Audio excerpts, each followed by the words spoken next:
Jean-Paul Darmon's was a small sliver of a bistro by all accounts when Damon Presque walked in off the busy bustle of Parisian Boulevard. Living the life of the stereotypical starving artist, Damon felt claustrophobic in his small flat in Greenwich Village flat in New York, where his perspective saw the American art movement stuck in a rut. Scrounging up enough for a ticket across the Atlantic, Damon was eager to find his way to the City of Lights. He had heard this is where some of the boldest dynamic art movements were being incubated in post-war Paris. The Great War had ended 4 years before, but as he was walking the streets of Paris, he could not get over the prevalent feeling of death. The stench of decay hung heavy in the air. "Bonjour, monsieur."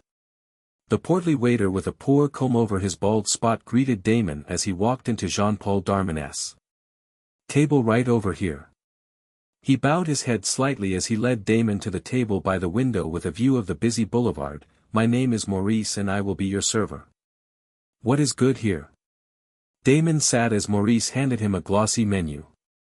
"Ah, all of our dishes are the best." He smiled as he put his fingers to his lips and kissed them.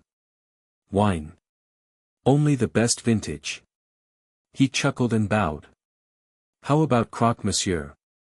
Damon shakes his head as he hands Maurice the menu, and a glass of Bordeaux Blanc. "Excellent choice, monsieur."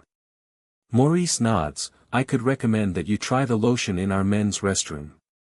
This made Damon stare at Maurice with an odd grin on his face. "You will not be disappointed," Maurice said as he walked away from Damon's table. Intrigued by Maurice's odd claim, Damon decided to check out the restroom. He knew his order would take about 20 minutes, he estimated. Walking down the narrow hallway to the restroom tucked just off to the right of the kitchen. Opening the door, he saw a single stall with a porcelain toilet set into a highly polished wooden floor. Such elegance had become rare in the city after the war. Eric, Damon's older brother, had enlisted in the army, but became a casualty at the Belleau Woods in June 1918. Damon was enrolled in art school at Columbia University when he got the news. His parents were so bereaved that they didn't even come to his graduation the following year. This had left a sour taste in his mouth. He packed his bags and left to live the bohemian life in Greenwich. Even the village could not inspire him to the excellence he ascribed to. He picked up the glass bottle on the counter labeled Elixir d'Immortalite. There was a rough sketch of the devil sitting on the letters on the label. He had not been sleeping well. His drinking and his fondness for cocaine had put deep dark circles under his eyes. During a visit to a doctor, Damon was told that he was anemic and appeared to be much older than his 26 years. He ran his hand over his face in the mirror.